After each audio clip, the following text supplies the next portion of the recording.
भले ही 10 साल बीत गए हों, पर अब भी हैरी पॉटर और हॉगवर्ट्स के जादू का असर हम पर वैसे का वैसा ही है। यही कारण है कि हम हैरी पॉटर की किसी नई कहानी को देखने या पढ़ने के लिए बहुत ज्यादा बेचैन हैं।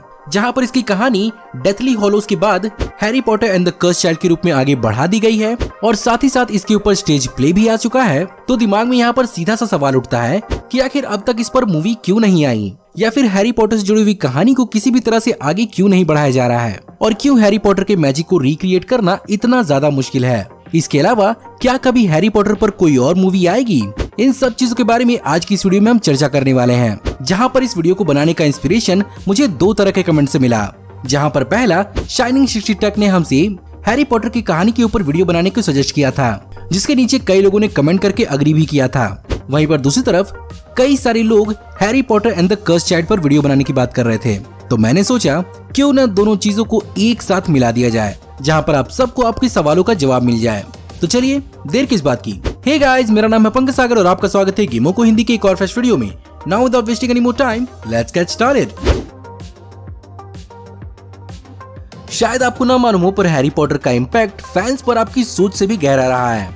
अगर बात की जाए इसकी बुक्स की ही, तो इस सीरीज के बुक्स अब तक 500 मिलियन यूनिट्स तक बिक चुके हैं, जो इसे इतिहास की सबसे ज्यादा बिकने वाली बुक सीरीज में से एक बनाती हैं। इसकी सेल्स का अंदाजा आप इसी बात से लगा सकते हैं कि 2005 में जब Harry Potter and the half blood Prince release हुई, तो इसके पहले बैच के टोटल 10.8 मिलियन यूनिट्स में से 9 मिलियन यूनिट्स 24 घंटे के अंदर बिक गए। वहीं पर 2007 में द डेथली हॉलोज ने इसका भी रिकॉर्ड तोड़ दिया, जहां पर इसके 11 मिलियन यूनिट्स बिके। वहीं पर इसकी पॉपुलैरिटी को देखकर दुनिया भर में इसे 80 भाषाओं में ट्रांसलेट किया गया है, जिनमें से 7 भारतीय भाषाएं भी हैं। और इसी दुनिया भर की पॉपुलैरिटी से जेके राउलिंग, जिन्होंने अपनी शुरुआत बहुत ही ज्यादा दिक्कतों से की थी, आज दुनिया भर के सबसे बेहतरीन राइटर्स में से एक गिनी जाती हैं। वहीं पर इनकी और हैरी पॉटर की पॉपुलैरिटी को दुनिया भर में सबसे बेहतरीन तरीके से पहुंचाने का काम इस पर बेस्ड मूवीज ने किया, जो अपने सोर्स मटेरियल के बराबर ही बहुत बेहतरीन थी। और यही कारण है कि इस मूवी फ्रेंचाइजी ने $7.7 बिलियन की कमाई की, जो इसे आज स्टार वॉर्स और मार्वल सिनेमैटिक यूनिवर्स के बाद दुनिया की तीसरे नंबर की मूवी फ्रेंचाइजी बनाती है। और तो और हैरी पॉटर का बुखार यहीं पर खत्म नहीं हुआ। मगल वर्ड, जिसे हिंदी में मगलू कहा गया है, ऑक्सफोर्ड डिक्शनरी के अंदर इंक्लूड किया, जिसके कारण अब ये एक यूजेबल वर्ड है। और तो और कई सारे नए खोजे जाने वाले स्पीसीज के नाम को भी हैरी पॉटर के कैरेक्टर्स और लोकेशंस के नाम के ऊपर रखा गया है, जो ये बात क्लियर करती है कि इसकी रीच आखिर कहां तक पहुंच चुकी है। वहीं पर 2016 में मूवीज, थीम पार्क्स, बुक्स और मर्चेंडाइज को मिलाकर हैरी पॉटर की टोटल वर्थ $25 बिलियन बन चुकी है। And the icing on top is इसकी कम्युनिटी, जिसे लोग पॉटर हेड्स भी कहते हैं। इसका हिस्सा रीडर्स और मूवी लवर्स दोनों हैं। और जो कहानी सिर्फ और सिर्फ पहले बच्चों के लिए बनाई गई थी, इसे हर एज ग्रुप का पर्सन एंजॉय करता है। तो यानी एक बात तो बिल्कुल क्लियर है, इसकी कहानी में बहुत दम है। पर कितना दम है और क्यों ये कहानी इतनी ज्यादा स्पेशल है, चलिए अब इसी चीज को डिस्कस करते हैं। हाँ, मुझे मालूम है कि हैरी पॉटर की कहानी इतनी स्पेशल क्यों है। इस चीज के एक नहीं कई कारण हैं। फिर भी कुछ ऐसी फंडामेंटल बातें हैं जिससे हम इस चीज को बड़े आराम से समझ सकते हैं। एग्जाम्पल के रूप में सबसे पहले बात करते हैं इसके यूनिवर्स के बारे में। बाकी किसी और फिक्शनल मैजिक यूनिवर्स के कंपैरिजन में हैरी पॉटर का विजिटिंग वर्ल्ड मॉडर्न यूनिवर्स और टाइमलाइन के अल्टरनेटिवली को एग्जिस्ट करता है, जो हमें रियल लाइफ में ऐसे ही किसी मैजिकल यूनिवर्स को इमेजिन करने पर मजबूर करता है। ऊपर से इसके मैजिकल क्रीचर्स और इस यूनिवर्स के इम्पॉसिबल से लगने वाले मैजिकल स्पेल्स और गैजेट्स हम सबको हैरी के साथ साथ समय समय पर हैरान कर दिया करते थे, जिसके कारण हम इस यूनिवर्स के बारे में और ज्यादा जानने के लिए हमेशा तैयार रहते थे। लेकिन भले ही ये दुनिया कितनी भी जादुई हो, इसके अंदर भी हमारी रियल लाइफ की बहुत सारी परछाइयां थी, जैसे कि प्योर ब्लड्स का हाफ ब्लड्स के ऊपर धौंस जमाना, ये रेसिज्म की परछाई थी। वहीं पर वोल्डेमॉर्ट की आकांक्षाएं और ताकत की भूख रियल लाइफ के कई सारे डिक्टेटर्स से मेल खाती है। साथ ही साथ इस यूनिवर्स का करप्शन और faulty political system real world में कई सारे पॉलिटिकल सिस्टम्स और मैनेजमेंट से मेल खाता है। यही कुछ कारण है जिसके कारण ये अनजान दुनिया भी हमें जानी पहचानी सी लगती है। दूसरा स्ट्रॉन्ग पॉइंट है इसकी दोस्ती और रिलेशनशिप्स। हैरी, हरमाइनी और रॉन की सच्ची दोस्ती ने ना ही बच्चे बल्कि बड़ों पर भी बहुत गहरा छाप छोड़ा, जहां पर ऐसी सिंपल, बिना किसी भेदभाव और बिना किसी एक्सपेक्टेशन की दोस्ती हम सब ह्यूमंस मॉडर्न टाइम में क्रेव करते हैं। ऐसे दोस्त जो हमारे साथ हर मुश्किल में हमेशा खड़े रहें, इनका साथ होना किसी मैजिक से कम थोड़े ना है। इसीलिए ये भी इसका एक स्ट्रॉन्ग पॉइंट है। तीसरा स्ट्रॉन्ग पॉइंट है लव और सैक्रिफाइस। जहाँ पर विजिटिंग वर्ल्ड के हिसाब से प्यार इस यूनिवर्स की सबसे ताकतवर चीज है और प्यार की वजह से ही बड़े बड़े सेक्रीफाइसेस हुए हैं। जहाँ पर पहली कुर्बानी हैरी की माँ ने अपने बच्चे को बचाने में की, जिसकी ताकत के आगे लॉर्ड वोल्डेमॉर्ट की भी पावर बेमतलब हो गई।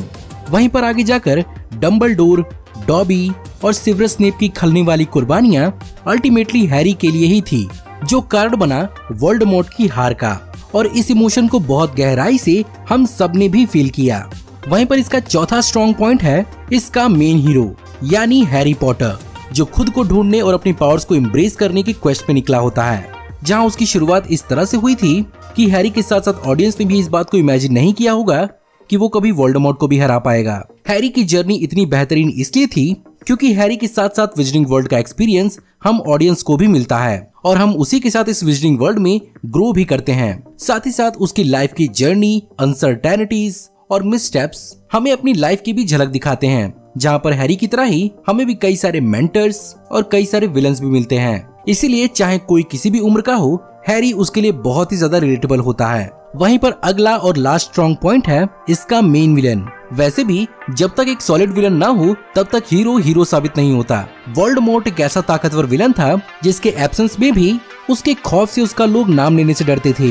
एक ऐसा क्लेवर और इविल विलन जिसे शुरू से ही पावर और अथॉरिटी की भूख थी, जो अपने रास्ते में आने वाले किसी को भी खत्म कर देता है, यहाँ तक कि उसने अपने मगलू बाप तक को नहीं छोड़ा। लेकिन इतनी सारी ताकत और पहुंच होने के बावजूद भी उसकी डेस्टिनी आकर जुड़ जाती है एक मामूली बच्चे से, और उसी दिन से इस ट्रू इवल का एक ही मकसद होता है, हैरी को अपने रास्ते से हटाना। एक ऐसा आइडियल विलन जिसकी ताकत को देखकर ही हैरी खुद को इम्प्रूव करता रहा और बार बार प्यार की ताकत को अंडर एस्टिमेट करने के कारण जो नियति में लिखा था वही हुआ, हैरी पॉटर की जीत और वोल्डेमॉर्ट की हार। अब चलिए सबसे बड़े सवाल का जवाब देते हैं कि क्यों आखिर मुश्किल है हैरी पॉटर के मैजिक को रिक्रिएट करना। तो इसका सबसे बड़ा रीजन है फर्स्ट हैंड एक्सपीरियंस। मेरे कहने का मतलब ये है कि जो विजिटिंग वर्ल्ड का कॉन्सेप्ट हमें हैरी के साथ इंट्रोड्यूस किया गया, किसी और प्रोटैगनिस्ट या हीरो के साथ शायद वो फर्स्ट टाइम विजिटिंग वर्ल्ड को एक्सपीरियंस करने वाला फील ना आए। यही कारण है कि इसकी प्रीक्वल सीरीज फैंटास्टिक बीस्ट इन मूवी सीरीज के आगे दब कर रह गई। वहीं पर अगर बात की जाए हैरी की कहानी को आगे बढ़ाने की, तो ऑनेस्टली इसकी 8वीं बुक द कर्स्ड चाइल्ड में कुछ खास ऐसा नहीं है जो हैरी की कहानी या उसकी लेगेसी को आगे बढ़ाए, और ये किताब बहुत लोगों को पसंद भी नहीं आई थी। तो मेरे हिसाब से तो वार्नर ब्रोस स्टूडियोज शायद ही इस चीज पर कभी मूवी लेकर आए। वहीं पर अगर इसकी कहानी को नए तरीके से लिखा भी जाएगा, तो अब कहानी में हैरी एक एडल्ट हो चुका है और शायद उसकी कहानी से हर एज ग्रुप अब ना कनेक्ट कर पाए। और अगर हैरी पॉटर के लेगेसी को आगे बढ़ाया जाए और उसके बच्चों के थ्रू उसकी नई कहानी को लिखी जाए, तो पहली सीरीज को टॉप करना थोड़ा मुश्किल हो सकता है।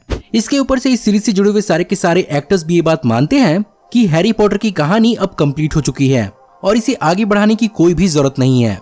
यहाँ तक कि हैरी पॉटर का रोल प्ले करने वाले डैनियल रेडक्लिफ भी हैरी पॉटर की मूवीज में वापसी नहीं करना चाहते हैं, क्योंकि उनके लिए हैरी पॉटर का रोल प्ले करना काफी ज्यादा स्ट्रेसफुल हुआ करता था। बजाय इसके वो मूवीज में अलग अलग प्रकार के रोल्स ट्राई कर रहे हैं और कई बार खुद को एक वर्सेटाइल एक्टर के रूप में साबित कर चुके हैं।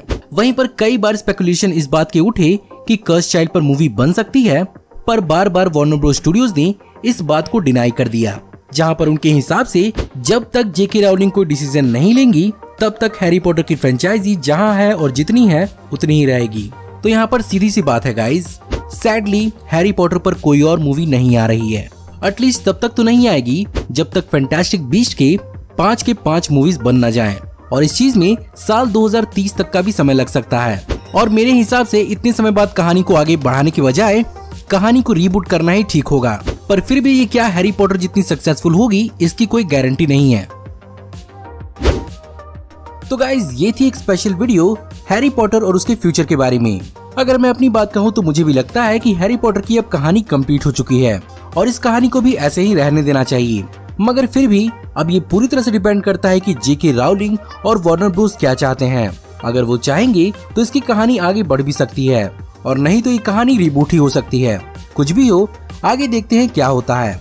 बाय द वे, अगर आपको आज की मेरी वीडियो पसंद आई हो तो इस वीडियो को लाइक जरूर करिएगा। साथ ही साथ आप क्या चाहते हैं, कहानी इतनी ही रहे या आगे बढ़े, इस बात को मुझे कमेंट पे जरूर बताइएगा। इसके अलावा इस चैनल पर हम और भी कई तरह के नर्डी वीडियोस बनाते हैं, और साथ ही साथ फ्यूचर में और भी ढेर सारी हैरी पॉटर की वीडियो इस चैनल पर आने वाली है। तो अगर आप उन वीडियोस को मिस नहीं करना चाहते तो हमारे चैनल को सब्सक्राइब करिए, बेल वाले आइकन को दबाइए और हमारी वीडियोस को बिना मिस किए एंजॉय करते रहिए।